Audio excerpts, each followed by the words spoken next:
ગુજરાતમાં રહેતા પાકિસ્તાનીઓએ પરત ફરવું જ પડશે। ભારત સરકાર દ્વારા પાકિસ્તાનીઓને દેશ છોડવાની સૂચના અપાઈ છે। સુરતમાં વસતા પાકિસ્તાનીઓને લઈને પોલીસ કમિશનરનું મોટું નિવેદન સામે આવ્યું છે। સુરત શહેર પોલીસે પાકિસ્તાનીઓનો સર્વે કર્યો।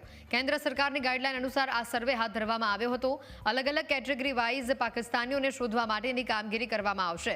સુરતમાં રહેતા પાકિસ્તાનીઓનું એક લિસ્ટ તૈયાર કરવામાં આવશે। લિસ્ટ તૈયાર કર્યા બાદ કેન્દ્ર સરકારની સૂચના બાદ કાર્યવાહી કરવામાં આવશે।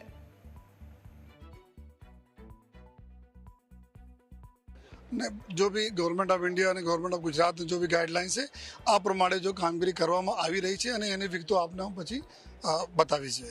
અમે જે રીતે બતાવ્યા કે ભારત સરકારના જો સૂચના છે અને ગુજરાતના ગૃહ વિભાગના ગુજરાત સરકારની સૂચના પ્રમાણે અત્યારે અમે લોકો તૈયારી કરીએ છીએ, લિસ્ટ બનાવીએ છીએ। આમાં ઘણા પ્રકારના અલગ અલગ કેટેગરીઝ હોય છે। તો એક વાર બધા રેડી થઈ જાય પછી આપના સાથે શેર કરીશ અને જે સરકારશ્રીની જે સૂચના અને જો માર્ગદર્શન રહેશે આ હિસાબથી અમે લોકો